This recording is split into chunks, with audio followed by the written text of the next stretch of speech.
বিসমিল্লাহির রহমানির রহিম। আসসালামু আলাইকুম বন্ধুরা, আশা করি সবাই ভালো আছেন। লালমনিরহাট ক্রস করে আমরা এখন কুড়িগ্রামের উদ্দেশ্যে। সব কিছু ঠিকঠাক আছে। বাজে বিকাল 4টা। আশা করি আমার আজকের টার্গেটও ফিল আপ করতে পারবো। হয়তোবা একটু লেট হয়ে যাবে, রাত্রের দিকে একটু রাইড করতে হতে পারে। সো লালমনিরহাট খুব সাজানো গোছানো সীমান্তবর্তী একটি এলাকা, ভালোই লাগছে। সার্কিট হাউস আর 30 মিটার। পুলিশ লাইন সামনে, ধীরে চলতে বলছে। হ্যাঁ, ধীরেই চলবো। তো কুড়িগ্রাম থেকে আমাদের পরবর্তী ডেস্টিনেশন, মানে আমাদের আজকের ফাইনাল ডেস্টিনেশন কোথায় হবে সেটা একটু কমেন্ট করে জানান। অনেকে হয়তো বা বলতে পারবেন, বুঝতে পারবেন কোথায় হবে। আমরা এখন লালমনিরহাট বাস স্ট্যান্ড, মনে হয় এটা, হ্যাঁ বাস স্ট্যান্ডে আছি। যদি কোনোভাবে কুড়িগ্রাম শহরটাকে ক্রস করে অন্য কোনো রুট দিয়ে যদি ফাইনাল ডেস্টিনেশন চলে যেতে পারি তাহলে অবশ্যই সেটাই করব, কারণ কুড়িগ্রাম শহরটা একদম একটা কোণার ভিতরে পড়ছে। তো তাহলে যদি ক্রস করতে পারি তাহলে অবশ্যই আমাদের অনেকটা লাভ হবে, সময়টা বাঁচবে, রোডটাও বেঁচে যাবে। যতটুকু লস হয়েছে সেটাও কভার করব।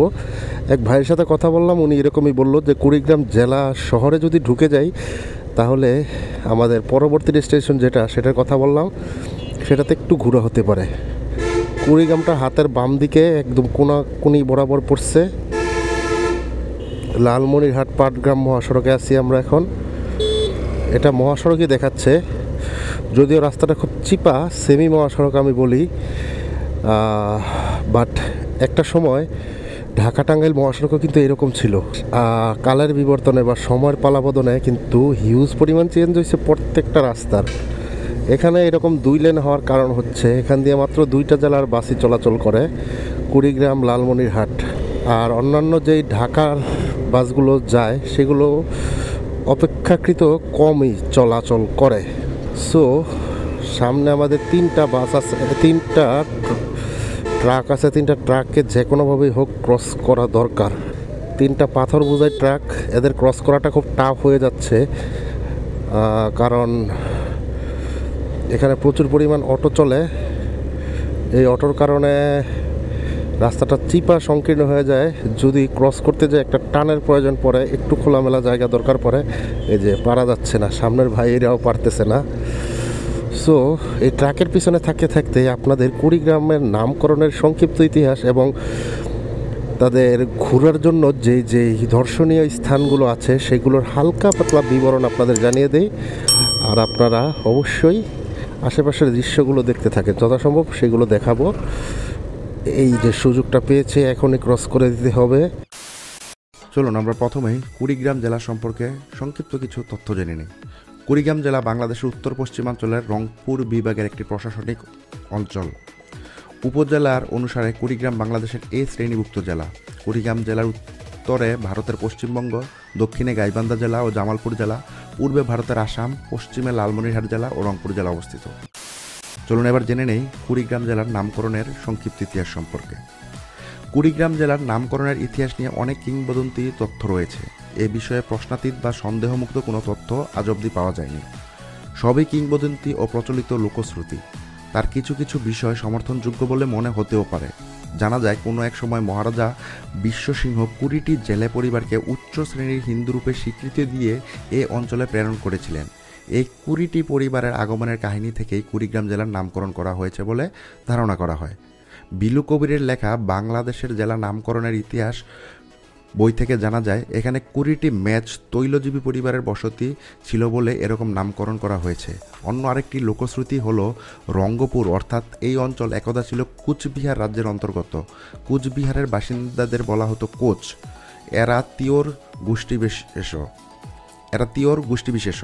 মাছ ধরে বিক্রি করা তাদের পেশা। সুবিধাবঞ্চিত নিচু শ্রেণীর এই হিন্দু কোচদের 20টি পরিবারকে সেখান থেকে এনে এখানে প্রেরণ করা হয়েছিল বা আনয়ন করা হয়েছিল বলে ধারণা করা হয়। এই 20টি কোচ পরিবারের কারণে কুড়িগ্রাম নামকরণ হয়েছে। আবার এমনও জানা যায় এই গ্রামে কুড়ি নামক একটি হিন্দু আদিবাসী বা নৃগোষ্ঠী বসবাস করত বলেই এই অঞ্চলটির নাম হয় কুড়িগ্রাম। অদ্যাবধি এখানে কুড়ি নামক আদিবাসী নৃগোষ্ঠী বসবাসের লক্ষ্য করা যায়। এখনও এই অঞ্চলে কুড়ি হিসাবে গোনার পদ্ধতি চালু রয়েছে। বিশিষ্ট পণ্ডিতরা পোলিলুস্কি প্রমাণ করেছেন গণনার এই পদ্ধতি বাংলায় এসেছে কোল ভাষা থেকে। কোল অস্ট্রিক ভাষাগোষ্ঠীর অন্তর্গত। আরব অস্ট্রিক ভাষার কুর বা কোর ধাতুর অর্থ হলো মানুষ। কুড়ি হিসাবে গুণার পদ্ধতিটিও এসেছে মানুষ থেকে। পণ্ডিতের মতে প্রত্নপ্রস্তর যুগে এ অঞ্চলে বাস করত নিগ্রো জাতি। এরপর আসে নব্যপ্রস্তর যুগ। আসামের উপত্যকা অতিক্রম করে আসে অস্ট্রিক জাতীয় জনগোষ্ঠী। তারপরে আসে দ্রাবিড় ও মঙ্গোলীয়রা। এদের মিলিত স্রোত ব্রহ্মপুত্র উপত্যকায় মানব সভ্যতার সূচনা করেন। এরাই লাঙ্গল দিয়ে চাষের প্রবর্তন করেছিলেন। কুড়ি হিসাবে গুণার পদ্ধতি চালু করেছেন তারাই। নদ নদীতে ডিঙি বেয়েছেন, খেয়েছেন শুটকি, লাউ বা কদু, কদলি বা কলা, জাম্বুরা, কামরাঙ্গা, করেছেন পশুপালন, এঁকেছেন কপালে সিঁদুর, করেছেন রেশম চাষ, করেছেন তামা, ব্রোঞ্জ, সোনার ব্যবহার। প্রসঙ্গত বলা প্রয়োজন 1858 সাল পর্যন্ত দেশ শাসন করত ইস্ট ইন্ডিয়া কোম্পানি। 1858 সালের পর শাসনকার্যের ক্ষমতা চলে যায় ব্রিটিশ সরকারের হাতে। এই ব্রিটিশ সরকারের আমলে কুড়িগঞ্জ 4টি থানায় বিভক্ত ছিল। পরে 1875 সালের 22 এপ্রিল একটি নতুন মহকুমার গোড়াপত্তন করা হয়। এই মহকুমার নাম হয় কুড়িগ্রাম। কুড়িগ্রাম ঘেঁষা ব্রহ্মপুত্র নদের কারণে এখানে আসে বিভিন্ন আদিম জনগোষ্ঠী। এসব কারণে এখানে গড়ে উঠেছিল একটি সভ্যতাও। বিজিত আর্যদের কোনো স্মৃতি এখানে নেই, তবে অন্যদের কিছু কিছু ক্ষীয়মান রাজচিহ্ন রয়েছে। 12 বা দ্বাদশ শতকের প্রথম পর্বে এই অঞ্চলে সেন বংশের শাসনকাল আরম্ভ হয়। রাজারহাটে বিদ্যমান ইউনিয়নের চত্রা নামক গ্রামে এদের রাজধানী ছিল। এ বংশের উল্লেখযোগ্য কয়েকজন রাজার নাম নীলধ্বজ সেন, চক্রধ্বজ সেন, নীলাম্বর সেন। সেন বংশের পতনের পর শুরু হয় মোগল যুগ। এবার 1971 সালে কুড়িগ্রামের মুক্তিযুদ্ধ সম্পর্কে হালকা কিছু আমরা জেনে নিই। চিলমারী উপজেলায় মহান স্বাধীনতা যুদ্ধে ব্যাপক সংঘর্ষ ও লোমহর্ষক ঘটনা ঘটেছে, যার ফলে এখানে নির্মিত হয়েছে স্মৃতিস্তম্ভ। উপজেলার বালাবাড়িহাট রেল স্টেশনে গণকবর দেওয়া হয়েছে অনেক তাজা প্রাণকে। স্মৃতি বিজড়িত এই চিলমারির ইতিহাস বাংলায় একঝাঁক বীর সৈনিক হাতে অস্ত্র নিয়ে বীরত্বের ইতিহাসে নাম লিখেছেন। এই উপজেলায় রয়েছেন একজন মহাবীর বীর বিক্রম। চিলমারী উপজেলার থানাহাট ইউনিয়নের বালাবাড়ি রেল স্টেশনের পাশে অবস্থিত চিলমারী একমাত্র সম্মুখ সমর বালাবাড়ির স্থাপনটি স্থাপিত। 2012 খ্রিস্টাব্দে মুক্তিযুদ্ধের স্মৃতি বিজড়িত এই স্থাপনাটি গণপূর্ত অধিদপ্তর কুড়িগ্রামের মাধ্যমে নির্মাণ করা হয়। শত শত নারী ও পুরুষকে ধরে এনে এখানে হত্যা করা হয়। 11 নং সেক্টরের বীর মুক্তিযোদ্ধারা এখানে যুদ্ধ করেছিলেন। বীর মুক্তিযোদ্ধা কর্নেল তাহের এখানে সরাসরি যুদ্ধ অংশগ্রহণ করেছিলেন। 17 অক্টোবর 1971 খ্রিস্টাব্দের তারিখে কর্নেল তাহের ও প্রকৌশলী আবুল কাশেম চানের নেতৃত্বে এই এলাকাটি একদিনের জন্য সত্যমুক্ত হয়েছিল। চলুন এবার আমরা জেনে নেই কুড়িগ্রাম জেলার কিছু দর্শনীয় স্থানসমূহ যেখানে চাইলে আপনারা ঘুরে আসতে পারেন। ধরলা সেতু, সোনাহাট স্থলবন্দর, বুড়ুঙ্গামারী উপজেলা, প্রথম আলো চর, দাসেরহাট কালী মন্দির, কুড়িগ্রামের প্রথম শহীদ মিনার, শাপলা চত্বর, বিজয়ী স্তম্ভ, ঘোষপাড়া মুক্তিযোদ্ধা স্মৃতিফলক, শহীদ মুক্তিযোদ্ধা স্মৃতিফলক, উত্তরবঙ্গ জাদুঘর, মেকুরটারি শাহী মসজিদ, চান্দামারি মসজিদ, প্রাচীন কাজীর মসজিদ। চলুন এবার জেনে নেই কুড়িগ্রাম জেলার উল্লেখযোগ্য কিছু ব্যক্তিত্বের নাম যাদের জন্ম এই কুড়িগ্রামের মাটিতে হয়েছিল। ভবানী পাঠক, ব্রিটিশ বিরোধী আন্দোলনের সন্ন্যাসীদের নেতা। তারামন বিবি, বীর প্রতীক ও খেতাবপ্রাপ্ত মুক্তিযোদ্ধা। রমণীকান্ত নন্দী, শহীদ বুদ্ধিজীবী। রাফুন বাসনিয়া, আমসা আমিন, মেজর জেনারেল ও সাবেক রাষ্ট্রদূত। হাবিবুর রহমান, বাংলাদেশ প্রকৌশলী বিশ্ববিদ্যালয়ের বুয়েটের সিভিল ইঞ্জিনিয়ারিং বিভাগের অধ্যাপক। আব্দুর রহমান, বুদ্ধিজীবী। সৈয়দ শামসুল হক, বাংলা সাহিত্যিক। আনোয়ারা সৈয়দ হক, বিশিষ্ট মনোরোগ বিশেষজ্ঞ, অধ্যাপক ও কথা সাহিত্যিক। তো এই ছিল কুড়িগ্রাম জেলার হালকা কিছু তথ্য, নামকরণের ইতিহাস এবং 71-এর কিছু ইতিহাস। আবার ইটের রোড, আমরা এটাকে বলতাম ইটের সোলিং ছোটোবেলা। তো বড় বাড়ি 6 কিলোমিটার, ভাইয়া বলছিল বড় বাড়িটাও কুড়িগ্রামের ভেতর। যদি বড় বাড়িটা কুড়িগ্রামের ভেতর পড়ে যায়, এটা হচ্ছে বুড়ির বাজার, লালমনিরহাট। যদি বড় বাড়িটা কুড়িগ্রামের ভিতরে পড়ে যায় তাহলে আমাদের বড় বাড়িটা হবে ডেস্টিনেশন, নেক্সট ডেস্টিনেশন মানে কুড়িগ্রাম। সদরটাতে আর যাবো না, সেখান থেকে মনে হয় ডানের টার্ন নিয়ে রংপুরের দিকে যাওয়ার রাস্তা। 17 কিলোমিটার সেভ মানে 17 যেতে আসতে 17, টোটাল 34 কিলোমিটার সেভ হবে।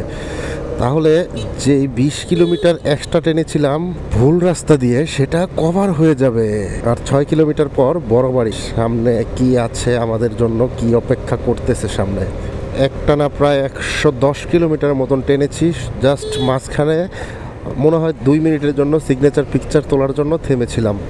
আপনাদের আমার কথাগুলো বা ভিডিওগুলো কীরকম লাগতেছে সেটা জানার জন্য অধীর আগ্রহে আছি। অনেক কষ্ট করে ভিডিওগুলো বানাচ্ছি বা অনেক কষ্ট করে ট্যুর দিচ্ছি, যদিও এটা আমার একান্তই ব্যক্তিগত ইচ্ছা বা আকাঙ্ক্ষা ছিল। তারপর ইউটিউবের কল্যাণে এখন এগুলো রেখে দিতে পারবো।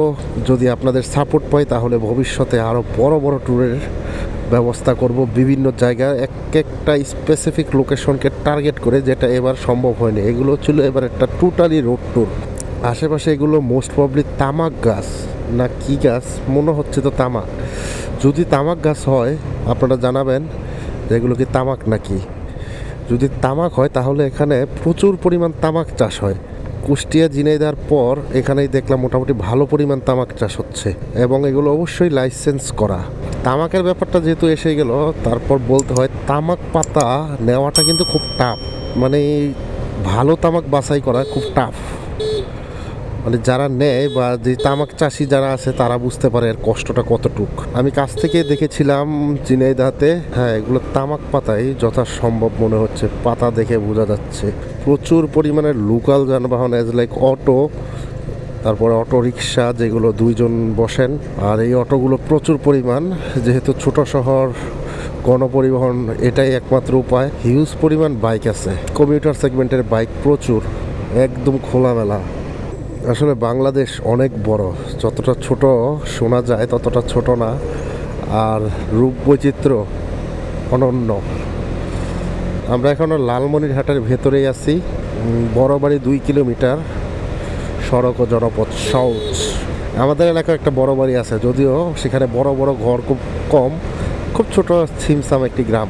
এখানে বড় বাড়িতে বড় ঘর পাবো কিনা জানি না। সামনে ভেড়া দেখতে পাচ্ছি, এই যে বাবা ছাগল, বাবা বাবা বাবা বাবা আস্তে আস্তে আস্তে আস্তে আস্তে। একদম পড়ন্ত বিকেলে স্বাগতম মাদ্রাসা। আবারও বলতেছি, শীতের তীব্রতা খুব কম পাইছে, এটা খুব প্লাস পয়েন্ট ছিল আমার এই ট্যুরের জন্য।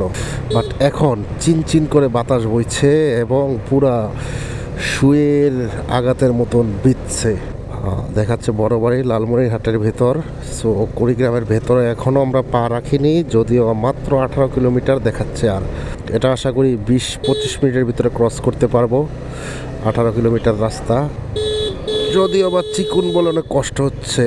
রংপুর থেকে গুগলের ম্যাপে দেখছি রংপুর থেকে কুড়িগ্রামের একটি সড়ক আছে, মানে কুড়িগ্রাম থেকে রংপুরের একটি সড়ক আছে, সেটা একটু সামনেই। বন্ধুরা, খুব অল্প সময়ের ভিতরেই আমরা কুড়িগ্রামে পৌঁছে গেছি। আমাদের পাওয়া পড়ে গেছে, সিগনেচার পিকচারও তোলা শেষ। কুড়িগ্রাম শহর আর মাত্র 12 কিলোমিটার দূরে, এবং নাগেশ্বরী 34 কিলোমিটার, ভুরুঙ্গামারি 52 কিলোমিটার, সোনাহাটি স্থলবন্দর 62 কিলোমিটার। আমরা যাব না, আমরা কুড়িগ্রামের রোড ট্যুর, কুড়িগ্রাম পর্বটা এখানে শেষ করে দেব। আমরা বলছিলাম যদি কোনো সড়ক পাই যে শহরটাকে ইগনোর করে যাওয়া যায় তাহলে সেটাই করব। আমরা রোড পেয়ে গেছি শহরটাকে ইগনোর করার মতন। এখন আমরা শহরটাকে ইগনোর করব। এখন আমরা পরবর্তী ডেস্টিনেশনের উদ্দেশ্যে চলে যাব। সো এই শর্টকাট ভিডিও ছিল কুড়িগ্রাম, কারণ কুড়িগ্রাম খুবই কাছে ছিল লালমনিরহাট থেকে। কীরকম লাগছে আপনাদের অবশ্যই আপনারা জানাবেন। সো আমরা পরবর্তী ডেস্টিনেশনে চলে যাব এখনই। তো আশা করি ভিডিওটি ভালো লাগছে। যদি ভালো লেগে থাকে তাহলে অবশ্যই আপনার গতানুগতিক যেই আলোচনা সমালোচনা সেগুলো করবেন, কোনো বুদ্ধি পরামর্শ থাকলে দিবেন। ভালো থাকবেন, পাশের মানুষ, কাছের মানুষ, অন্যান্য মানুষদের ভালো রাখার চেষ্টা করবেন। সে পর্যন্ত আল্লাহ হাফেজ। পরবর্তী পর্ব দেখার জন্য স্বাগতম জানাই।